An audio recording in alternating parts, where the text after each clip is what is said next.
চলে এসেছে। আমরা তো তোমার জন্যই অপেক্ষা করছিলাম, তুমি বললে যে আমাদের পড়াবে।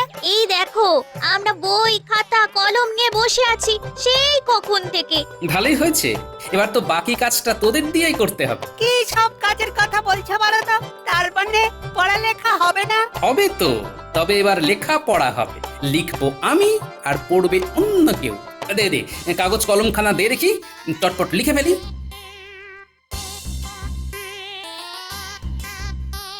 নে এবার এই চিঠিখানা রাজবৈদ্যর হাতে তুলে দে গিয়ে, যা। আর শোন, এই কানে বলি, কি বলছো কি গোপাল দাদু? দাদু যা বলছে ভেবে চিন্তে বলছে নিশ্চয়। চল আমরা দাদুর কথা মতো কাজ করি।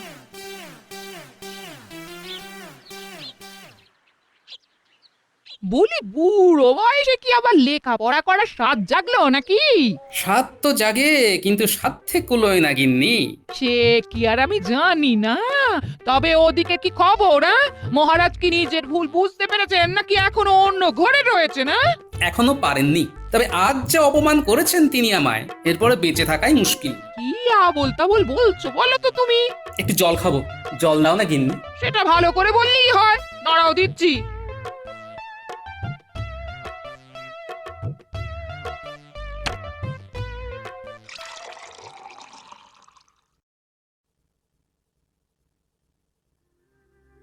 ও মা গো, কি হলো গো? ও গো, কে কোথায় আছো গো? মানুষটা তো এক্ষুনি বসেছিল, আর তারপরে না না না, আমি বরং বৈদ্যকে ডেকে আনি গিয়ে।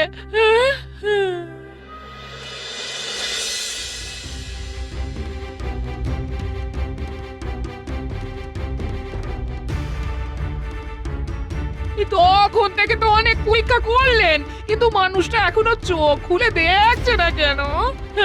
বড্ড দেরি হয়ে গেছে। আর মানে এই মানেটা কি? গোপাল জগতের মায়া ত্যাগ করেছে। আমার সে কি কথা গো? ও গো, আমার কি হবে? ও দাদু, দাদু ওঠো না গো। ও দাদু, একবার চোখ খুলে দেখো না। ও দাদু, দাদু, দাদু গো।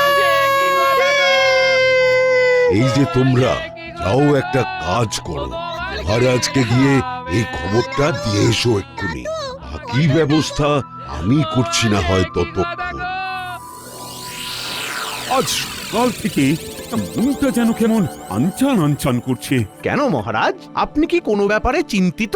চিন্তা না মানে, হ্যাঁ হ্যাঁ মানে চিন্তা তো একটা। আর চিন্তা করে কি হবে মহারাজ? যা হওয়ার তা তো হয়ে গেছে। গোপাল দাদু আর নেই মহারাজ। দাদু আমাদের ছেড়ে চলে গেছে। যদি সম্ভব হয় একবার শেষ দেখা দেখে আসবেন। হ্যাঁ, কি শুনলাম আমি? গোপাল আর নেই। এমনটা তো একটুও ভাবতে পারিনি। আজ এ কি দুর্যোগ নেমে এলো এখানে! গোপাল আর নেই, এমনও শুনতে হবে। আমার তো মনে হচ্ছে মহারাজের কাছে অপমানের জ্বালা সহ্য করতে না পেরেই গোপাল হৃদরোগে আক্রান্ত হয়েছে। না না না, ব্যাপারটা ভালো হলো না। চলো চলো সবাই মিলে গোপালের বাড়ি যাই। হ্যাঁ হ্যাঁ হ্যাঁ, তাই চলুন মহারাজ।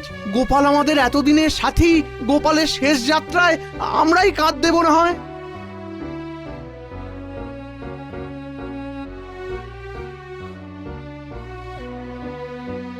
ব্যবস্থা যখন সব হয়েই গেছে, তখন আর দেরি করাটা ঠিক হবে না। হ্যাঁ হ্যাঁ, এসো সবাই, কাঁধে কাঁধ মেলাই।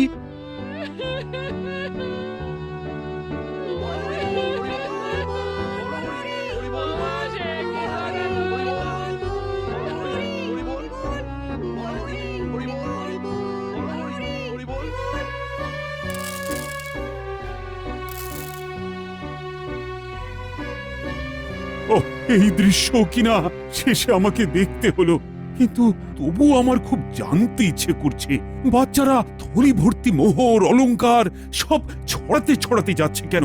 আর গোপালের হাত দুটোই বা ঘাট থেকে বেরিয়ে দুদিকে ঝুলছে কেন? মহারাজ, আর একটা ব্যাপার কি আপনি লক্ষ্য করেছেন? কি কি বলো তো? গোপালের দেহ কারা কাঁধে করে নিয়ে যাচ্ছে?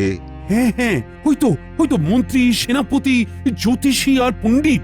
আসলে গোপালের এই শেষ যাত্রা আমাদের কিছু শিক্ষা দিয়ে যাচ্ছে মহারাজ। এই যে দেখুন, যারা গোপালকে সহ্য করতে পারত না, এখন তাদেরই কাঁধে গোপাল যাচ্ছে। তার মানে শেষ পর্যন্ত কেউই কারোর শত্রু থাকে না, সবাই মান অভিমান ভুলে কাঁধে কাঁধ মিলিয়ে পার করে দেয়। তাই তো, এই দৃশ্য তো সেই কথাই বলছে। আর ওই যে মোহর আর অলংকার ছড়িয়ে যাচ্ছে, সেটাও বুঝিয়ে দেয় যে এই অর্থ, সমৃদ্ধি সবই ফেলে একসময় চলে যেতে হবে। কি ভীষণ সত্যি। দুটো খালি হাতও বুঝিয়ে দিচ্ছে, খালি হাতেই আমরা সংসারে এসেছিলাম, আর খালি হাতেই আমাদের যেতে হবে। এই চরম সত্যিটা আমি আগে বুঝিনি। গোপাল, তুমি মরে গিয়ে আমাকে চরম শিক্ষা দিয়ে গেলে। ভগবান, কিন্তু এখন শিক্ষা পেলেও গোপাল তো আর ফিরবে না। কে বলেছে গোপাল ফিরবে না? মহারাজ চাইলে গোপাল ফিরেও আসতে পারে, আর রাজসভাতেও যেতে পারে। তার মানে গোপাল, তুমি মারা যাওনি? দেখো গোপাল মরেনি।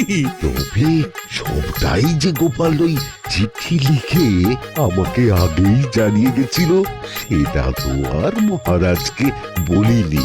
আরে দেখছেন কি, খাটটা এবার ঘর থেকে নামান। আমাদের দাদু আমাদের ছেড়ে চলে যাবে, তাই সাহস নাকি? আমরা যেতে দেব নাকি? এক্ষুনি খাট নামান, না হলে গোপাল দাদুকে খাটে চাপিয়ে কাঁধে করে সারা কৃষ্ণনগর ঘোরাতে হবে।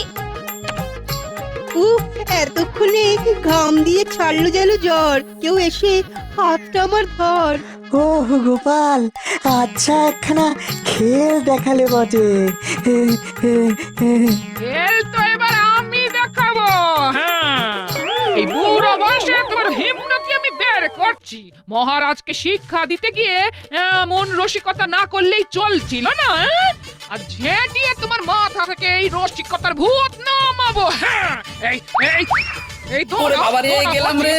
ছেড়ে দাও গিন্নি, এবারের মতো ছেড়ে দাও আমাকে। ওরে বাবা রে।